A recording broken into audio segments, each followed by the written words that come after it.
Thanks very much for staying with us. Time now for Eye on Africa with me, Georgia Calvin-Smith. Tonight, African supporters of the ICC call for unity and offer a heartfelt invitation to stay to the trio from the continent who are vowing to leave.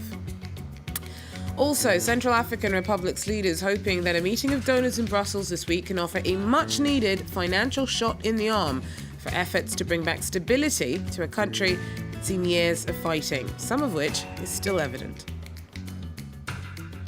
And Tunisia is preparing for its first post-revolutionary public hearings of allegations of abuse committed under decades of dictatorship.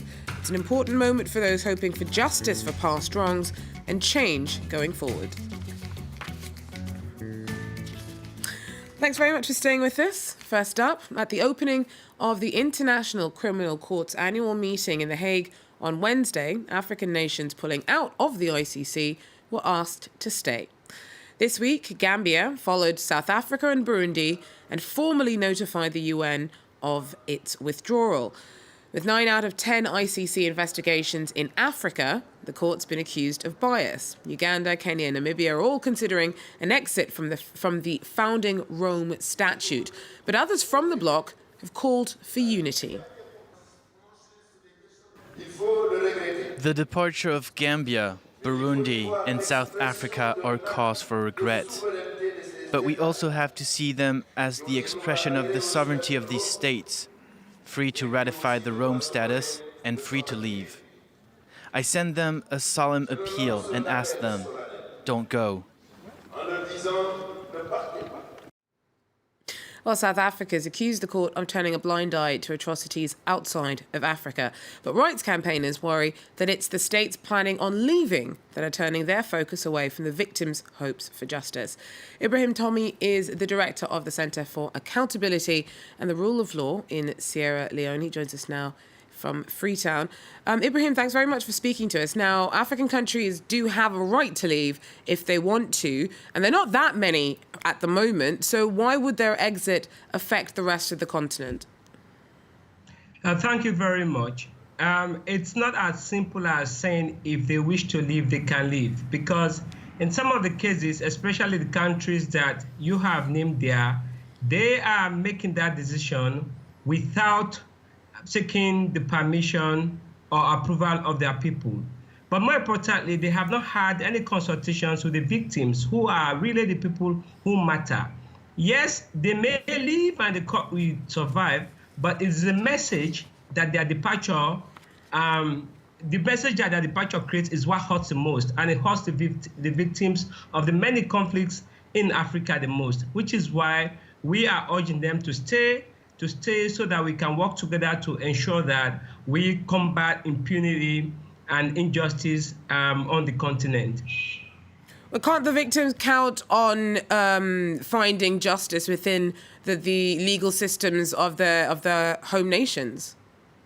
That's precisely the problem, because across the continent, we have noticed over the years, and I'm talking about 2 or 3 decades, that the national accountability mechanisms don't often work. And they don't work, especially when it has to do with the big players. So that if you have very powerful forces in a country, you realize that the judiciary, the law enforcement agencies basically shield the big men. And that is why we think that the ICC at the minute holds the best prospects for really addressing impunity on the continent.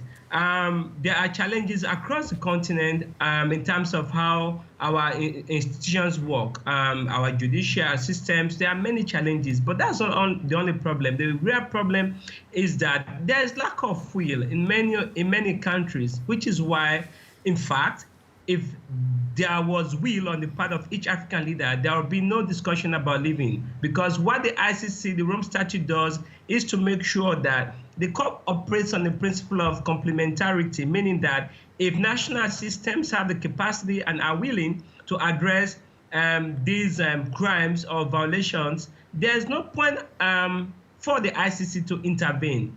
But what you see happening now is a reflection of what has been happening on the continent for decades, and that is just sad. I'm sure that the victims of the conflicts in Africa are the ones who are hurting the most. And what's your take on the criticisms of the ICC seeming to disproportionately focus on crimes committed on the African continent? Let's be clear, and we have said this many times, and we couldn't be clearer when we released a press release this week saying that we are aware that international justice is not evenly applied across the world. Yes, big powerful nations like the United States, Russia, China have all succeeded in that blocking UN security first, the ICC, especially for countries that are not members of the ICC. That is a challenge, but the best way to address that challenge is not to run away from the court. It is by working together with everyone who is interested in promoting justice and accountability to address those challenges. Ibrahim Tommy there speaking to us from Freetown. Well, moving on, Kenya's extended its deadline for sending home the 260,000 Somali refugees living in the Dadaab camp in the east of the country. It's the largest site of its kind in the world. Back in May, Nairobi had announced the Dadaab was to be closed because of security concerns. However, that sparked a pushback by rights activists who say that it's still not safe for people to return to Somalia and risk being attacked or forcibly recruited by al-Shabaab Islamist extremists. The postponement announced Wednesday follows request for a delay by the UN Refugee Agency. Now, this week could offer Central African Republic a lifeline. Donors will be coming together in Brussels on Thursday to discuss a way forward for a country that's been ravaged by 3 years of sectarian warfare. Meanwhile, violent incidents continue to erupt. UN peacekeepers have a strong presence in Bambari. In all, the UN mission has deployed 12,500 soldiers in the Central African Republic. There was a surge in violence last month across the country. In Bambari, 25 people were killed, including 6 police officers. The security situation in the region has improved these last 7 to 10 days, but it remains volatile. It never stays calm for a long period of time. Since the fall of former President François Bozizé in 2013, 850,000 people have fled their homes.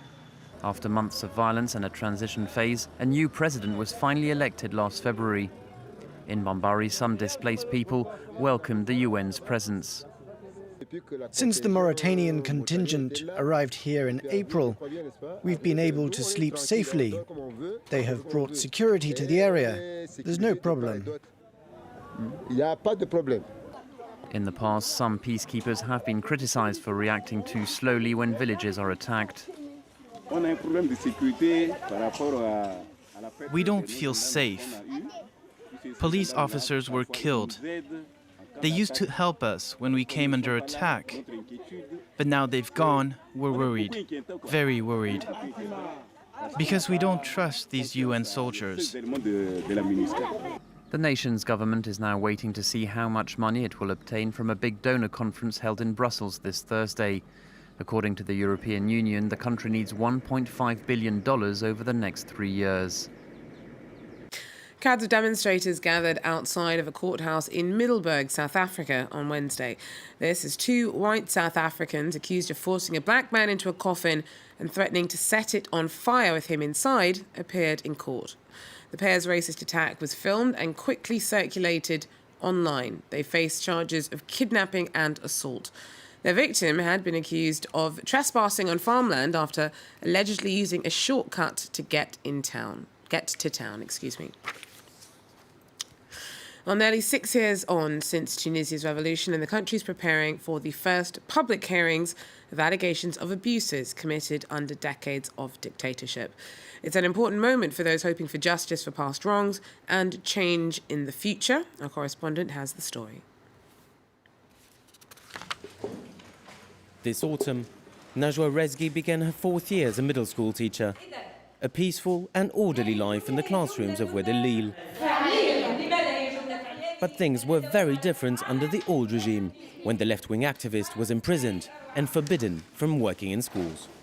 I don't see myself as a victim. I see myself as someone who can make use of my rights. We were not the only ones in prison. All the Tunisian people were in a giant prison. There will only be real change if the current process succeeds.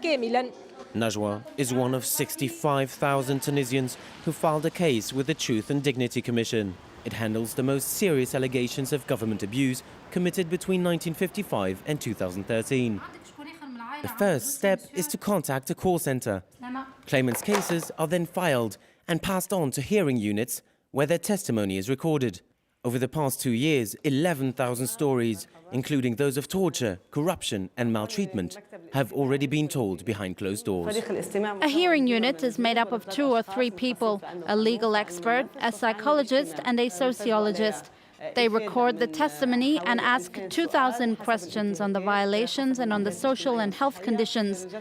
A session can last up to 5 hours, depending on the case. The files are then transferred to the specialized investigation units, where judges and lawyers follow up inquiries.